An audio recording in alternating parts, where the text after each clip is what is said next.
Hey guys, so after a long while, finally doing day 4 of Durin's quest because I've low-key procrastinated on it and I've been needed to do it and I realized I just teleported to the wrong spot. That's really annoying.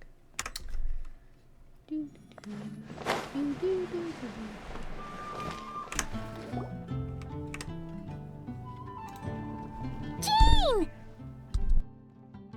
Hello, you two. I'm glad you got my letter. Durin's awake and waiting on the bench over there. I'm here if you need help. Just give me a shout. Don't worry about us. We'll be fine. Oh, hey, you two.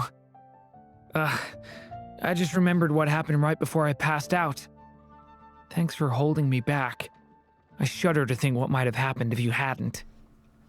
Don't worry about that for now. Are you alright? I'm fine now. It's just... a lot of people seem to have forgotten me. Don't worry. We'll figure out a way to fix this. Why don't you start by telling us what happened? It felt so strange. After I realized no one recognized me anymore, I suddenly felt like I'd completely lost contact with my body. Abyssal power lies sealed within this body I inhabit. So when I lost my connection to it, I lost control of that power too. It wasn't until I heard everyone calling my name that I was able to reconnect with my body. You lost contact with your body? Does that mean there's something wrong with it?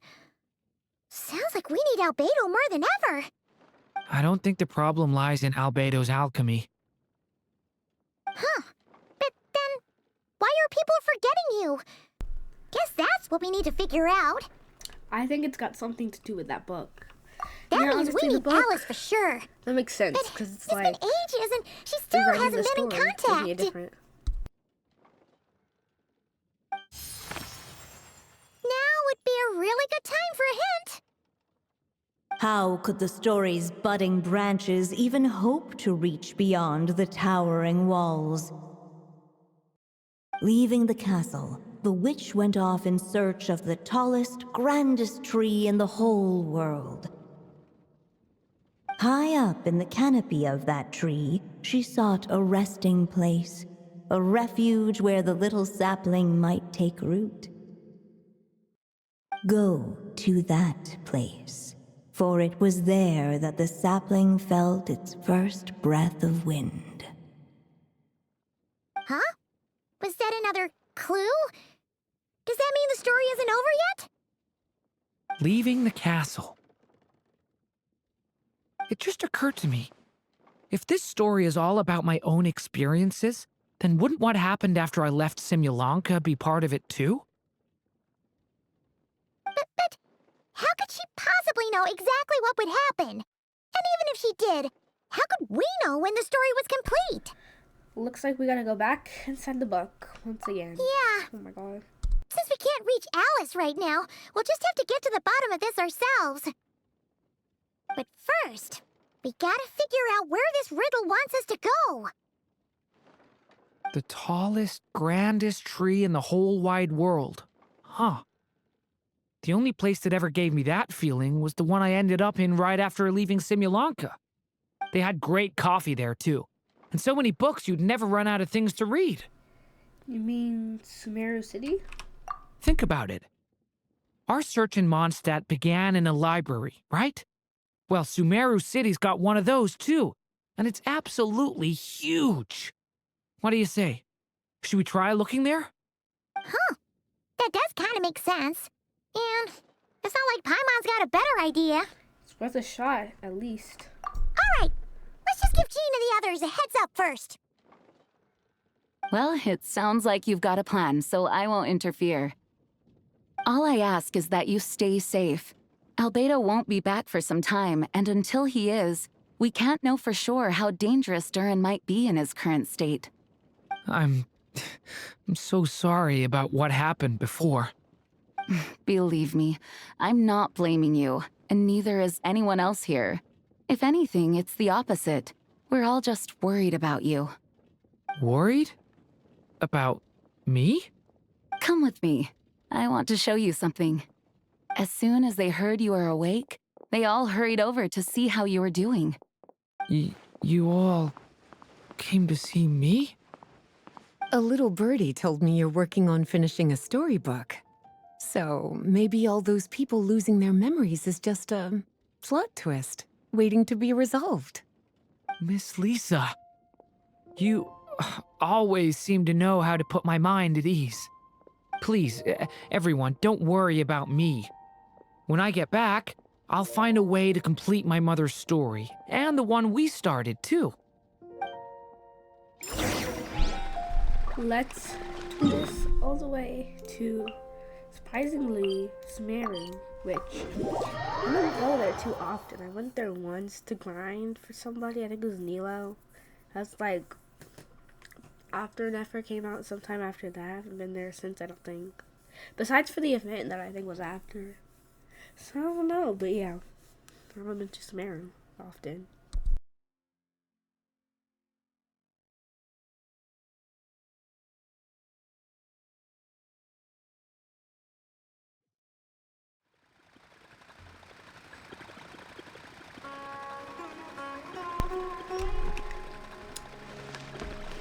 Here we are in Sumeru at the house of something something. I don't remember. It's like Diana or something, I don't remember. But here we are at the Sumeru library. Whew. After the library hunt in Mondstadt, it's not as if Paimon was expecting this to be easy. But this... yeah... this is something else. Where do we even begin? Even the clue this time seemed kind of cryptic. Let's just take a look around. Yeah. Guess the best we can do is stay on the lookout for more weird things going on. Huh? Sorry, what was that? I'm here to return Volume 5. According to the catalog, Volume 5 of this series is not available for loan. I can't accept the return of a book that was never checked out in the first place. Let me put it this way. My copy is complete. Yours, on the other hand, is missing large amounts of content. So you should swap it for mine instead. Sir, you have to understand. Managing a library is a serious business, and we have protocols in place for this kind of thing. I can't just replace an important volume in our collection based on nothing more than your word. Hey! Look what the Wandering Tom dragged in! Oh, it's you. Well, well, what a surprise. And, what is it you're doing here? I'm a traveling scholar, as you know. Isn't a library the most natural place for me to be? Well, the last time we saw you was all the way in Nodcry. Paimon just didn't expect to suddenly see you in Sumeru, that's all. There were some things I needed to come back and take care of. Some documents had gone missing, so I tracked them down, restored them to their original condition. And now, I'm here to return them. And considering what I'm planning to do next, it feels like a weight off my shoulders. What's going on with you, huh? You look like a kicked puppy. Hat guy. Ah, at least you haven't forgotten about me. What's that supposed to mean?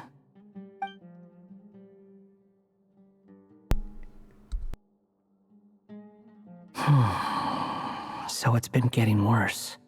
Sounds like you know something we don't.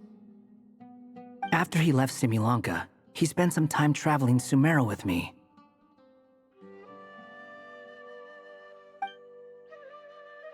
I was working on several texts at the time, and I stumbled upon something strange. Anytime Durin of Similanka was mentioned, before long, the record would disappear. Which means, all the remaining records on Durin are about the evil dragon that fell on Dragonspine. How did you even discover that? If I remember correctly, Hat Guy loved the time he spent in Simulanka so much that he started writing a travel log. That's besides the point. The fact is, you're not affected by the ley lines of this world. I'm sure you can grasp the implications of what that means. Erminsul, the things you've done. His case is different from mine. It's more like the world itself refuses to accept his existence. It started with a few written records, but now, it sounds like it's spread to people who never met him or didn't know him well. At this rate, the whole world might forget him altogether. The whole world? But that includes all my friends in Mondstadt, and even Hat Guy, too. So that's what you've been worried about all this time? Why didn't you just tell me? There are more important questions right now, like figuring out how to fix this. Yeah, we've been trying for a while now. We just haven't gotten to the bottom of it. That mage clearly cared a lot about her child. She left that book behind for a reason. If you want answers, isn't that the place to find them?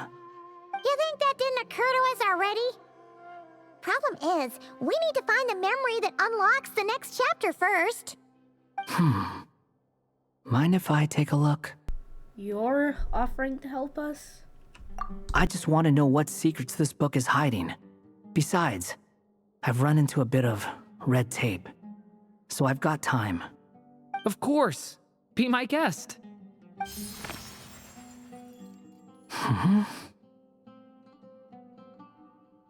So, the memory we've been looking for was about you? All along?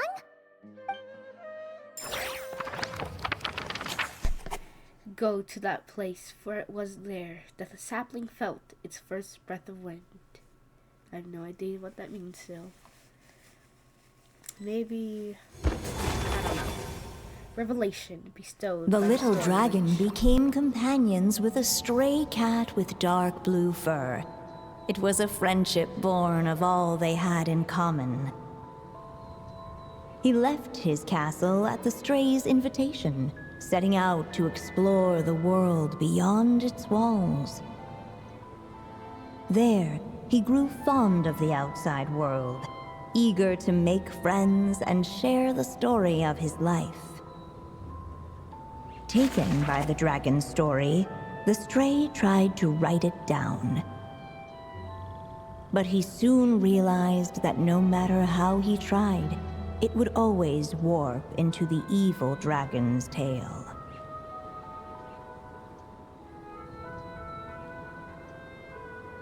Shoot.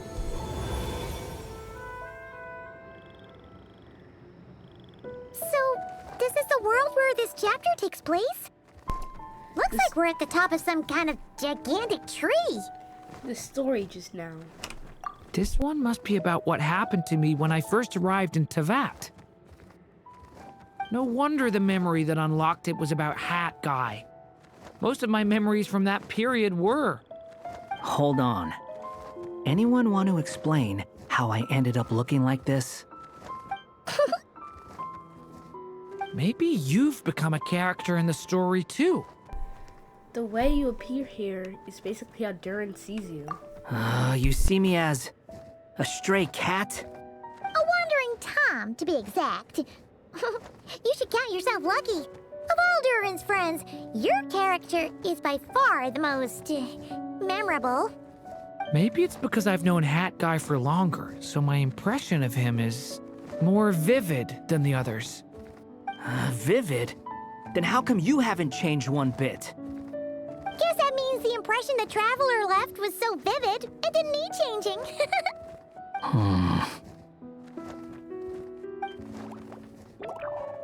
Hello, everyone! Ready for today's adventure? It's the storybook, Durin.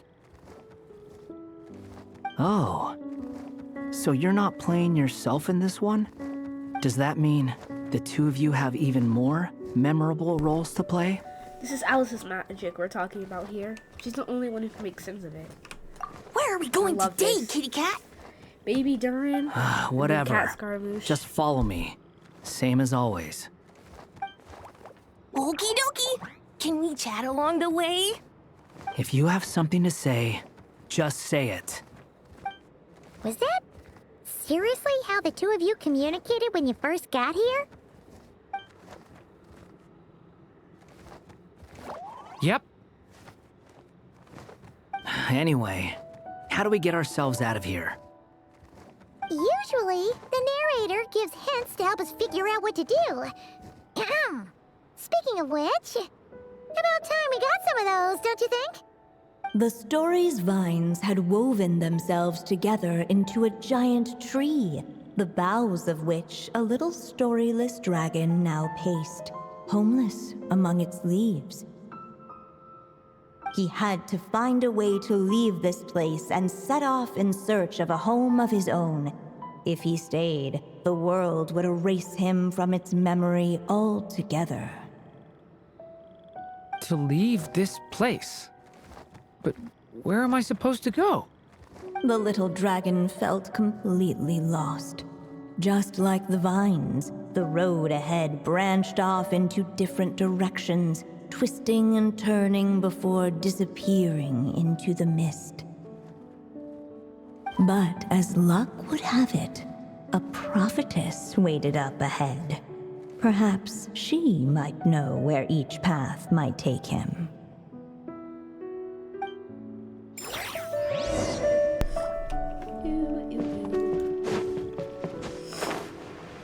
Seek answers from the prophetess.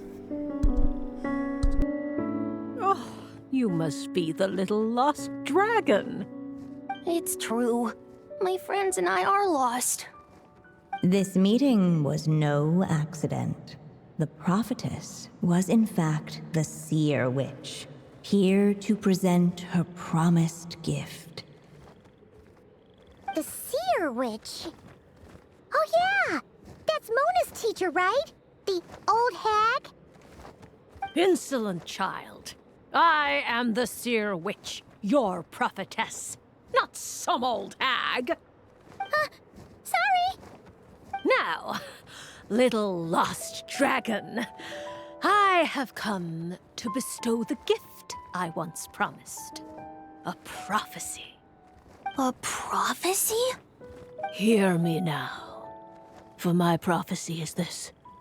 One day, the dragon from beyond the castle shall be reborn, and none may avert its coming. The wind took the prophecy and swept it off into the distance.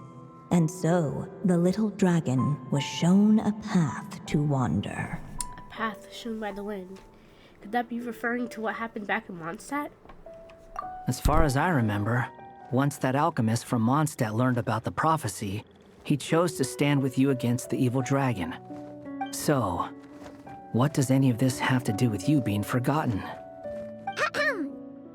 Oh, wise witch of prophecy! Could we trouble you with another question? As enigmatic as she was elegant, the seer witch spoke no more, for her thoughts had long since returned to the starry firmament above. Ugh! Just when we actually needed her. The seer witch was my mother's friend, so the prophecy she just gave should turn out to be helpful. Well, it's not like we've got better options. But if all we need to do is leave this place, which path should we take? Any ideas, Durin? Why don't we take a look around? The seer witch. To find a way out. This direction. Let's go. Maybe some fights. Ooh. Something's happening. Go to where the wind blows from. The wind kept blowing, but the little dragon had not yet resolved to follow it. Before him lay a foggy path, and where it might lead he could not tell.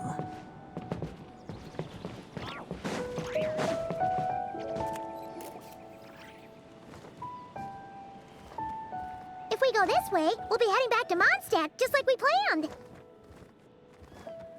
Out of all the options so far, this seems like the safest, right? At least we know what happens next. He helps stop the evil dragon from returning, gets a new body, makes a whole bunch of friends, who all just forget about him.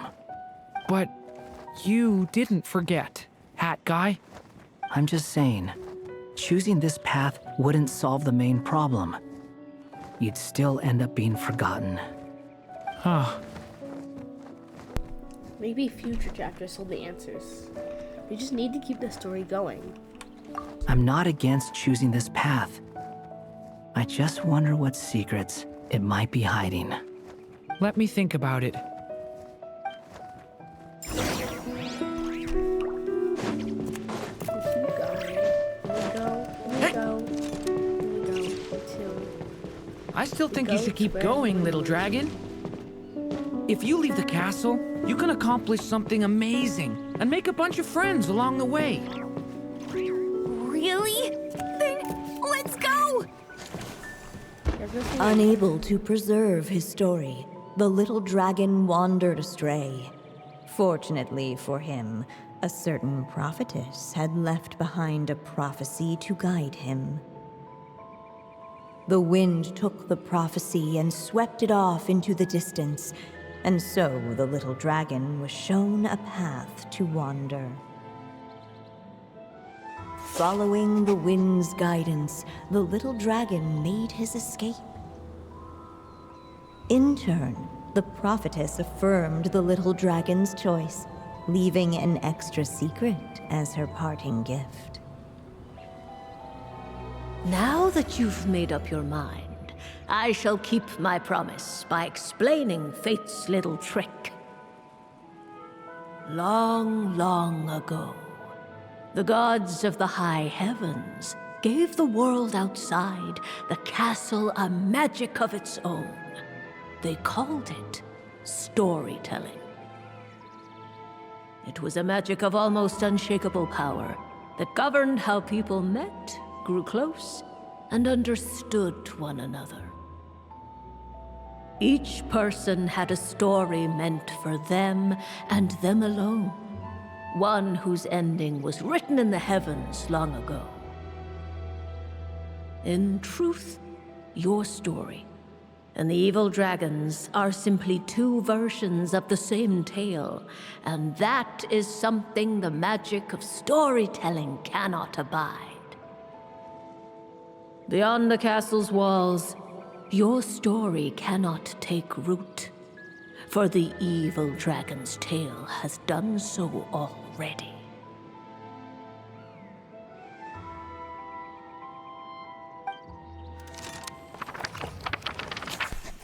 The one took the prophecy and swept it off into the distance. Oh, okay, that's not nice. So, that was the secret? Huh. I see. I'm confused.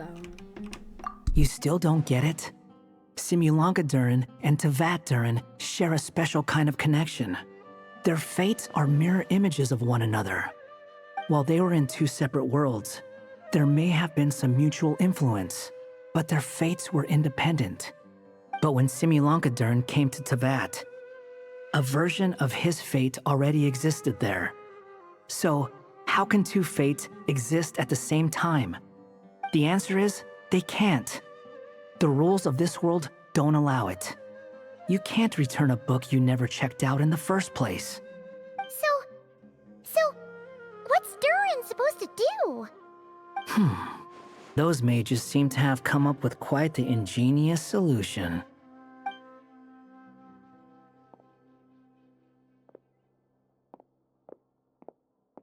I'm here to make a return. As I said, there's no record of Volume 5 of this series ever being checked out. Then just think of this as Volume 6. Based on what I know, the author was planning on publishing another volume anyway. The catalog does have a slot reserved for Volume 6. So, this is it? Sure, let's go with that. All you need to know is, I'll be the one writing this series from now on. You...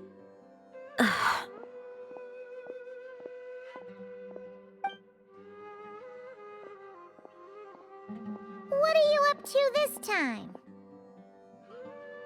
Remember the red tape I mentioned before? Well, I just took care of it. Now, I guess you'll be off to see your alchemist friend? It should be pretty obvious by now. He has the answers you're looking for. Well, we do have a whole bunch of things to confirm with Albedo, that's for sure. But didn't Jean say he'd be gone for quite a while? I'll join you. Just let me know when it's time to go. Hat guy? Don't sound so surprised. I'm part of this story too, aren't I? I'm just playing my role. Well, yeah. But it's not that. I just feel like you want to help, but something's holding you back. When I first realized you were being forgotten by the world, I thought it might be because you spent too much time with me. I even thought cutting our ties might be the only way to fix it. Why would you think that? He once made the whole world forget him, so he was worried Durin might be affected by what he did. It doesn't matter now. Judging from the answer this book has given us, I was probably overthinking it.